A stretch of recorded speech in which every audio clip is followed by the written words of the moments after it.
boys and girls. It's Miss Lisa, the art teacher. Hi, how are you? I hope you're doing well. I'm okay, except I miss you so much. I can't wait till we're back in the classroom and I can work with you and see how you're doing. But until then, you're going to have to work on your own, and I hope you're enjoying my projects.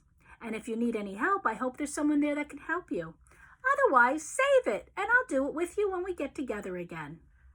Well, this week is week 4 of the summer session, and this week you're learning all about habitats. I chose a frog for us to work with this week and how his habitat is. And I'm going to show you something. I made a little sign. His habitat is an aquatic habitat. Aquatic meaning water. There's 2 kinds of aquatic habitats. One is a freshwater and one is a saltwater, like the ocean or the sea. Our little friend the frog, he lives in the freshwater aquatic habitat. And you need to have your basic needs met. Let's think about ourselves. In our habitat, how are our basic needs met? Well, one of our basic needs is food. How do we get our food? We go to the supermarket and Mommy cooks it for us. That's how we get our food, right? So we have no problem in our habitat getting our food. We also need water. How do we get our water? Well, some people actually have a well in their yard, but most people don't nowadays. We just turn on the faucet and get a glass of water, or we just open a bottle of water and there you go. Our need for water is met. So we get our food from the supermarket and we get our water from either a bottle or from our faucet. Turn the spigot and you have water. How about our shelter? What kind of shelter do we have? Well, some people have houses. Some people live in apartments. Some people live in tents. Some people live in RVs, which are recreational vehicles. But those are our shelters, and they keep us protected from the outside weather. Whether it's cold or it's hot, we're protected from the weather in our shelters. And the last thing we really need to survive in our habitat is to be able to have a space where we can have our babies. Like if I had children, I need a spot for them to grow and be safe.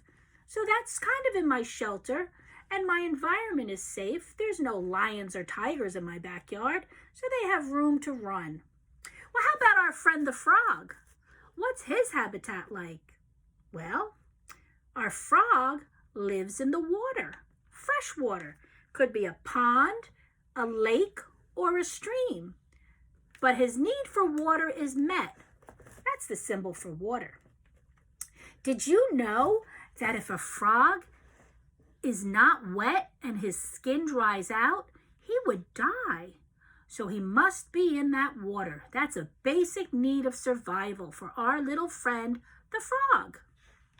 How about food? Does the frog go to the supermarket to get his food? No, silly. What the frog does is he sticks out his tongue, bloop, bloop, bloop, like that, and he catches insects with his tongue. That's how he gets his food. And there's plenty of insects all along the surface of the pond. So he has nothing to worry about for his food. That need is met. How about his shelter? Does he live in a house like you or me? I don't think so. I know that he doesn't. I know that he lives on what's called a lily pad. It's a type of leaf.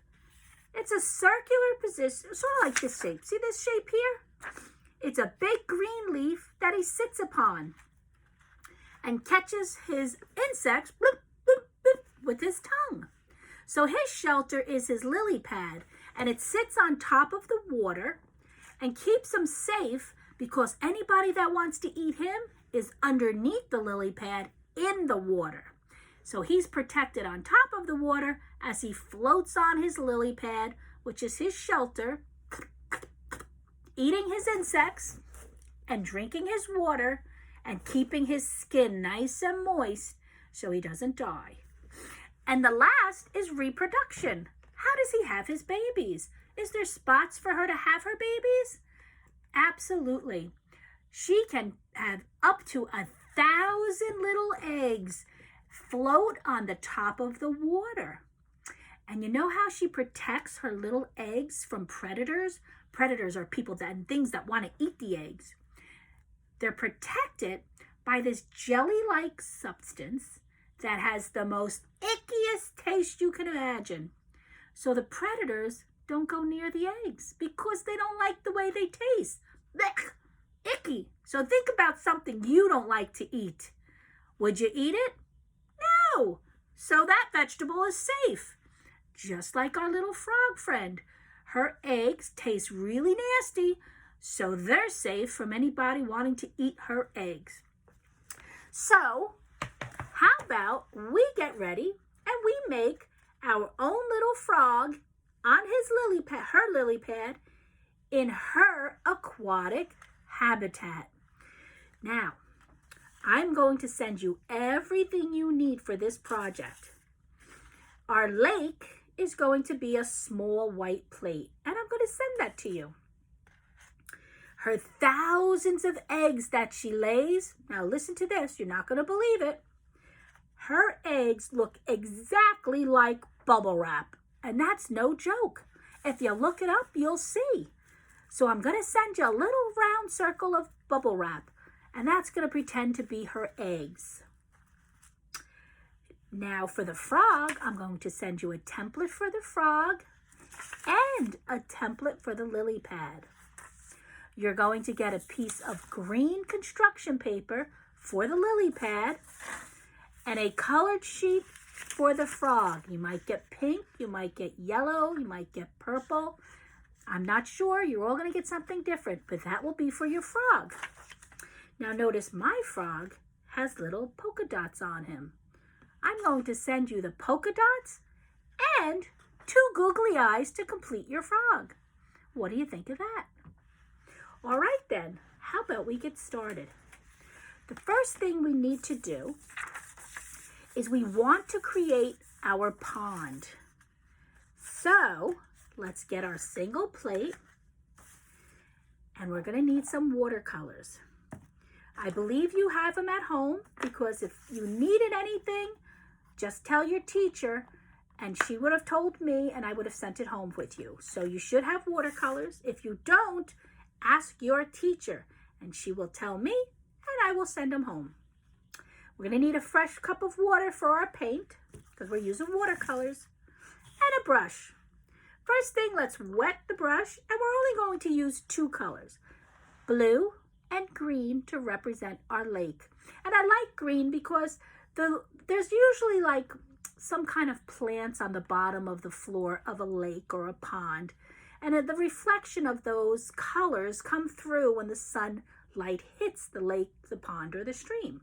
So we're going to use the blue and green colors, which is the reflection of colors from the sun and the lake, pond, or stream. So wet your brush first, dip it into the color, and start painting your plate. Now I would like for you to paint in a direction that kind of goes circular. I would like you to do different brush strokes in circular crisscrossing positions. Why am I asking you to do that?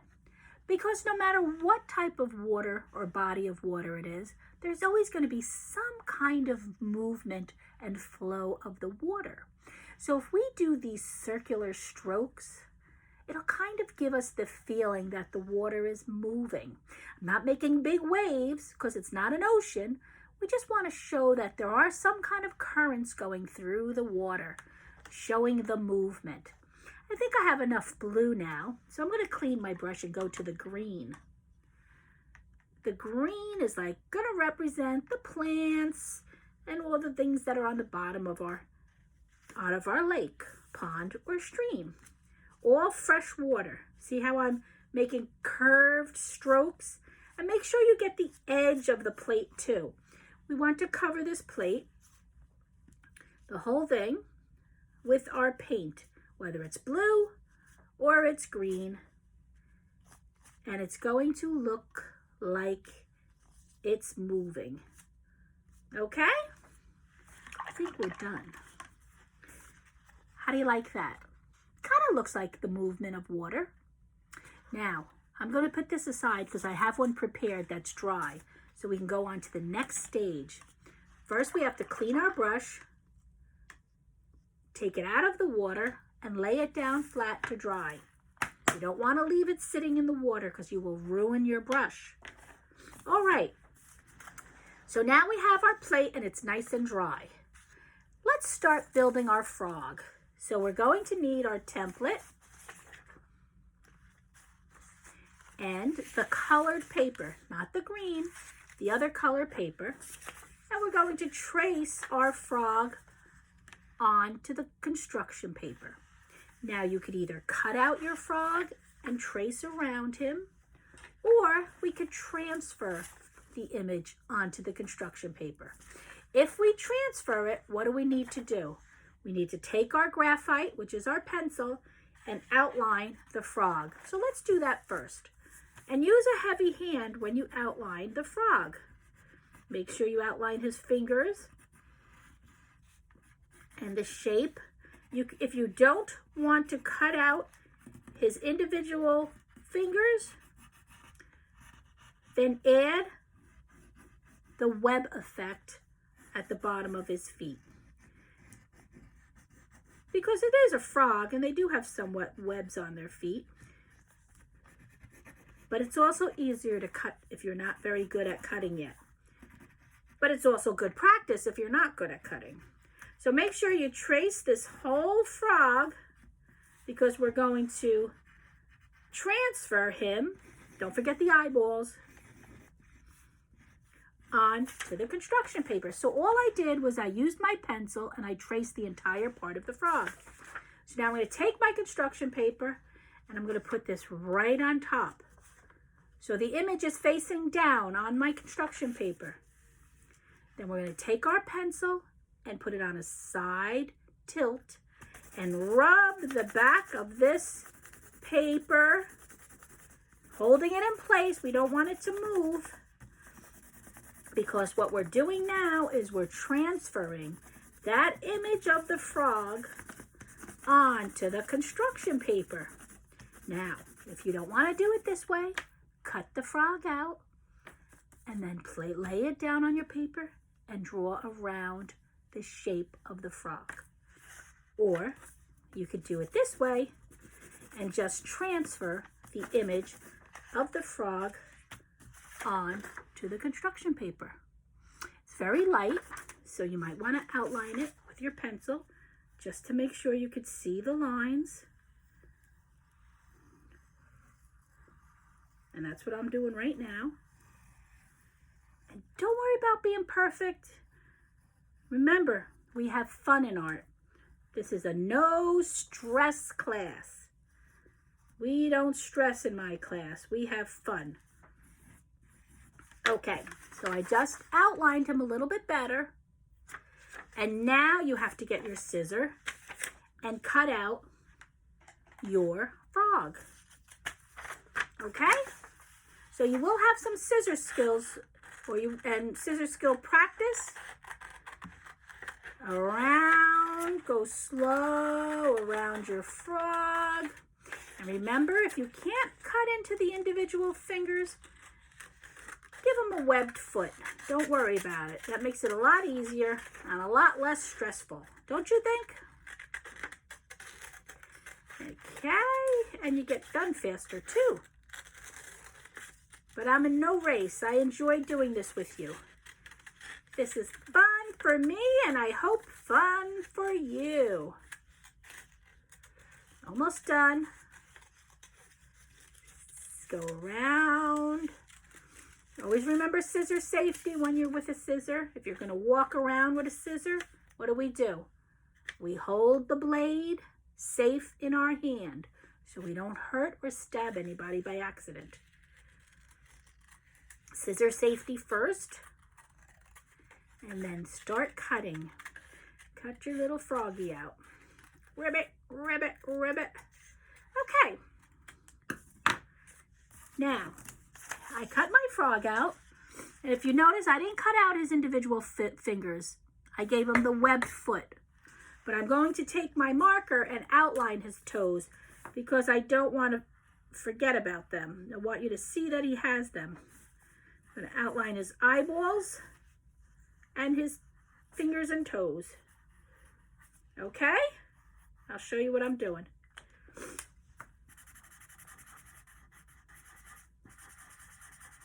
I took my marker and I colored in his two eyeballs and his fingers and toes. Okay? Now, I'd like you to take your frog and fold him in half. Right down the middle of your frog, fold him in half. Because I don't want him to lay flat on his lily pad. I want him to have a little height. Make it look like he's actually got a little shape to him instead of a flat surface. See? Okay? So I folded him right down the middle. All right, so now we're going to unfold him because we want to add his polka dots and his eyeballs. So when you place them down, try not to place them on the crease because they might pop off. So let's get our glue out. Here's my glue. And I'm going to start with my polka dots. Now I packed a bunch of polka dots for all of you. I don't know what colors you're going to get, but I'm going to show you a really cool trick. First, I'm going to put some dots of glue on the frog. I'm going to put 1, 2, 3, 4, 5 dots on that side. So I have 5 dots of glue. You see that? My purple glue. Now I'm going to pick up the dots. Watch what I do. Very teeny tiny piece of spit on my fingertip. And look what happens. I can pick it up with my finger and just place it right on top of that dot. When I tell you the most teeny dot of spit, and you pick up the polka dot with your fingertip. It's not glue. It's just a little spit. Perfect. And one more. Okay, so I have all my polka dots down on my first side of the frog. Now I'm going to put 5 more dots on the other side. I think I sent each of you 10 dots to put on your frog. One, if you don't have liquid glue, use a glue stick. Works the same way. Okay, so I got my 5 dots, and here I go again. Teeny bit. Dot number 1. Dot number 2. I still have a little bit of spit left on there. Dot number 3. Dot number 4. And dot number 5. How cool was that? Super duper. There's my frog. He's got 10 polka dots. And now I'm going to give him his eyeballs. So I'm going to put glue on the black dots. Just a little dot of glue. Here we go. And I'm going to take the 2 eyeballs that I packed for you. And I'm going to put them right on top of those black circles I colored in. Give that a little bit of time to dry. So I'm going to put this over to the side and let my little friend the frog dry. Now we need to make his lily pad. You have a template for the lily pad, okay? And a piece of green construction paper. Green paper for the lily pad. So again, either you could trace it and transfer it onto the paper, or you could cut it out and trace around it. I'm going to cut this one out so you can see what I mean. I'm going to cut along the dark black line instead of do a transfer like we did with the frog. And what I'm going to need to do after I cut it out is trace it. So this is a little easier to cut. This is a good way of practicing your scissor skills. You all should be able to hold the scissor. And if you can't, have somebody help you. Teamwork is the best work.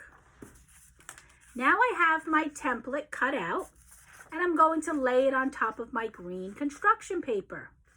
And I need to trace it. So I'm going to grab my pencil, hold it down in place as best I can, and trace around the shape of the lily pad. The best I can trace without moving it, keeping it in place, doing my best that I can. And there you have it. I traced the lily pad onto the green paper. And now I have to cut that out. More scissor skill practice. Let's cut the lily pad out.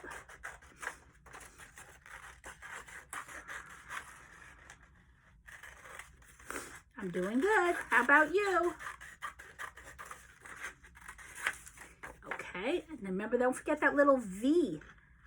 That's just the shape of the lily pad, not something I created. Okay, how's that? Pretty good, right? So I'm going to put my scissor away because I'm done with that. And all the scraps we'll put aside. Don't throw your scraps out because you could use them for something else on another day. I always save my scraps. All right. So if you ever noticed on leaves, they have veins going through them. And so does the lily pad because that's also a leaf. So let's take a dark green crayon and let's start from the very center where the V ends. See this part here? I put a dot there. That's the starting point for your veins. And we're going to just make the veins go right out to the edge of the lily pad, using that dot as the start line for your lines. See that? We started at the dot and we made lines extending right over the edge, which are the veins of the leaf. Very good. So now we have our frog and our lily pad. So let's go back to our pond because now we're going to add our eggs. Remember I told you that a frog's eggs look exactly like bubble wrap. Not kidding. This is no joke. It looks exactly like bubble wrap. I couldn't believe it. So we're going to glue the bubble wrap to our pond. So I'm going to take my liquid glue, and it doesn't matter which side you use on the bubble wrap because there's bubbles on both sides.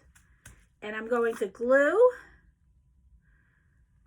the bottom section. Let's glue, glue, glue, glue all the way around. I have my purple glue so you could see, but it will dry clear. And I'm going to place it in the pond and press down. But don't press too hard. You'll pop all the bubbles. See the purple glue?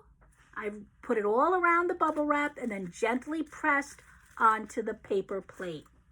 That glue will dry clear. You won't see it. Okay, now on top of every one of those dots on the bubble wrap, we have to put a little black dot.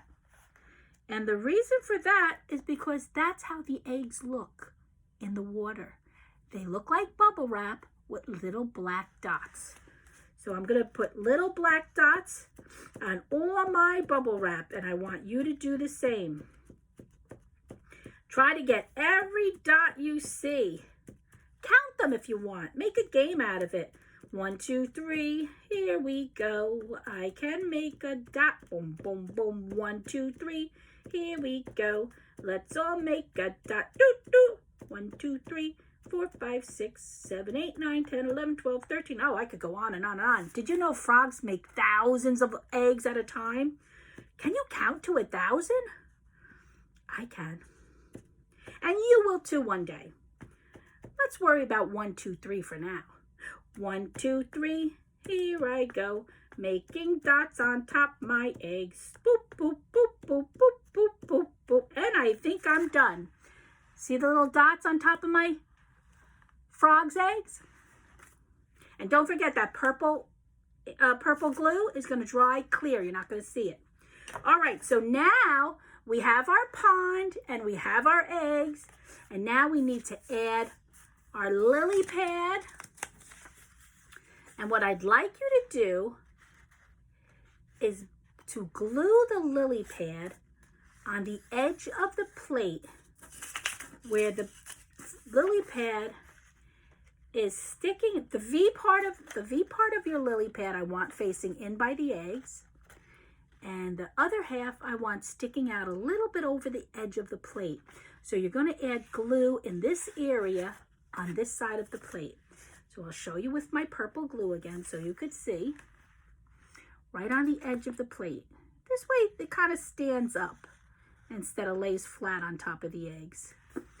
My glue is right here, and my lily pad is going right on top of that. Okay, so let's hold it in place so it dries a little bit. So you can actually see underneath it because I placed the lily pad on the edge of the plate. So we'll let that dry. Let's go back to our little frog. He should be dry by now. Look how he looks. He's so cute. And let's bend him again. Get that crease nice and crisp. Be careful not to take his eyes off. Now, if I laid him right on top of this lily pad, you could see that his knees and his hands touch the pad. So what do you think? That's where I'm going to put my glue. On his, oops, I can open up the glue. I closed it. See, I always do that. This way it doesn't dry out. We're going to put just a little bit of glue on the corners of his knees, on the edge of his knees, not the corners, and on the edge of his little elbows and hands. And we're just going to turn him upside down and gently place him onto our lily pad. And just gently tap where the glue is. And there you have it, boys and girls. Our little friend the frog on his lily pad, overlooking all his little her little eggs in the pond. The aquatic habitat of a frog. So I hope you enjoyed making this as much as I enjoyed making it with you. And remember, always have fun. If you can't have fun, then what fun is it?